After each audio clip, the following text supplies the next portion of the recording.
Adakah Zaprul, Tengku Zaprul, terlibat dalam satu kes pengubahan wang haram, penyelewengan, jana wibawa? Ini salah satu isu yang menggemparkan buat seluruh rakyat Malaysia. Seperti mana kita tahu bahawa Tengku Zaprul kini tersenarai dalam Kabinet Kerajaan Pimpinan Anwar Ibrahim. Ini salah satu isu yang sangat-sangat menakjubkan buat seluruh rakyat Malaysia. Apa yang dikatakan Muhyiddin baru-baru ini ketika ia berjumpa dengan SPRM untuk menjelaskan berkaitan dengan tuduhan yang telah dilontarkan terhadap bekas Perdana Menteri ke-8 Malaysia. Okey, baiklah, sebelum saya meneruskan isu yang tergempar pada hari ini, mohon kiranya pertimbangkan, tolong tekan butang subscribe dan sharekan video ini. Lebih kurang 10 menit yang lepas, isu ini baru saya dapat. Ianya berkata, Pengerusi Perikatan Nasional PN, Tan Sri Muhyiddin Yassin, menggesahkan beliau sudah memberikan keterangan kepada Suruhanjaya Pencegahan Rasuah Malaysia mengenai projek Jana Wibawa. Bekas Perdana Menteri itu berkata, keterangan diberi adalah berkait penganugerahan kepada kontrak dipilih bawah projek berkenaan yang didakwa pihak tertentu bahawa berkemungkinan wujud tata cara perolehan tidak mengikut peraturan yang ditetapkan. Muhyiddin menjelaskan, agensi itu memaklumkan beliau dipanggil memberi keterangan bagi melengkapkan siasatan dan bukannya suspek yang dikaitkan oleh sebarang tindakan pendakwaan.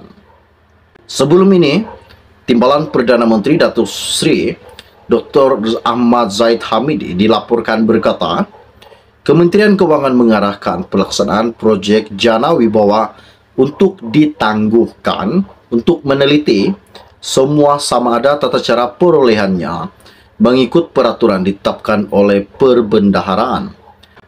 Ahmad Zahid, yang juga Menteri Kemajuan Desa dan Wilayah, dipetik berkata, penangguhan projek yang bernilai RM5.7 bilion itu dibuat kerana terdapat unsur kaedah perolehan secara tender terpilih atau rundingan terus. Mengulas lanjut, Muhyiddin berkata, ada kemungkinan besar Menteri Kewangan Tengku Datuk Seri Zaprul Tengku Abdul Aziz akan turut dipanggil SPRM untuk diberi keterangan memandangkan proses perolehan berkenaan ditentukan sepenuhnya oleh Kementerian Kewangan MOF ketika itu. Muhyiddin juga berkata, Jana Wibawa adalah projek diusahakan MOF yang dicadangkan oleh Tengku Zaprul ketika itu bagi membantu kontraktor Bumi Putra yang terkesan teruk dengan pandemik COVID-19. Beliau juga berkata selain MOF, ada agensi lain yang turut menilai, mempertimbang dan memperhalusi setiap permohonan syarikat yang mahu menyertai projek tersebut. Muhyiddin juga memaklumkan, pada ketika itu bekas Ketua Setiausaha Perbendaharaan KSP, Datuk Seri Asli Hamidin, mencadangkan supaya pejabat Perdana Menteri memproses permohonan projek berkenaan, tetapi beliau telah menolaknya. Katanya, saya tolak seolah-olah dia mahu turun kuasa kepada pejabat Perdana Menteri. Saya takut, saya tidak suka buat begitu. Saya kata ini bukan kerja pejabat Perdana Menteri, ini kerja yang harus diuruskan MOF atau agensi lain yang bertanggung jawab. Jadi, apa yang terbabit dengan saya tidak adalah, katanya Muhyiddin. Ini antara perkara yang saya jelaskan dengan ada surat menteri dan pihak yang cadang surat daripada saya kepada KSP yang menolak cuma sampai kepada mereka SPRM, katanya Muhyiddin baru-baru ini. Ini salah satu pendedahan yang sangat amat menggemparkan buat seluruh rakyat Malaysia.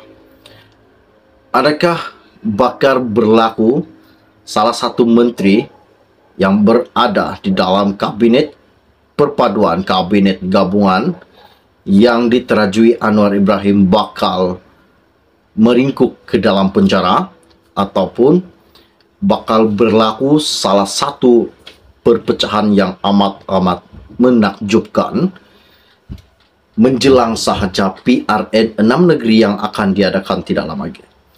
Dan adakah Muhyiddin bakal menjadi Perdana Menteri ke-11 Malaysia dan Anwar bakal digantikan? Ini salah satu isu yang menggemparkan buat seluruh rakyat Malaysia. Oke, baiklah, sebelum Anda meninggalkan channel ini, jangan lupa pertimbangkan, tolong tekan butang subscribe dan sharekan video ini. Kita akan berjumpa lagi. Salam jumpa dan salam kenal. Bye-bye. Ini salah satu pendedahan yang amat-amat menggemparkan buat seluruh rakyat Malaysia baru-baru ini. Di mana baru-baru ini, bekas Perdana Menteri ke-8 Malaysia dipanggil SPRM untuk membantu satu siasatan berkaitan jana wibawa. Namun apa yang dikatakan Muhyiddin semasa ia bertemu dengan SPRM tidak ada mengatakan dananya bahwa di mana perginya RM 600 bilion ataupun 520 bilion dan 300 juta yang dikatakan Parti Bersatu telah menyelewengnya. Ini yang dikatakan Muhyiddin. Namun apa yang disoal kepada bekas Perdana Menteri ke-8 Malaysia berkaitan dengan jana wibawa. Ini salah satu isu yang menggemparkan. Katanya Muhyiddin, jana wibawa ialah projek yang diusahakan MOF yang dicadangkan oleh Menteri Kewangan Tengku Zafrul pada waktu itu. Saya setuju, waktu COVID-19 antara paling terkesan ialah kontraktor. Peraturan ini dihadkan kepada MOF yang ada kuasa menentu dan memilih ialah Menteri Kewangan atau kementerian yang terlibat dalam projek yang beri pertimbangan memperhalusi sama ada layak ataupun tidak. Saya tanya, adakah saya suspek apa yang dikatakan SPRM bahwa pegawai SPRM itu berkata, Muhyiddin bukanlah suspek. Suspek maknanya adalah yang tertuduh. Cuma Muhyiddin diminta untuk membantu dan menjelaskan hal yang dikatakan berkenaan dengan jana wibawa. Ini salah satu isu yang menggemparkan. Oke, baiklah, sebelum saya meneruskan isu yang tergempar pada hari ini, mohon kiranya pertimbangkan, tolong tekan butang subscribe dan sharekan video ini.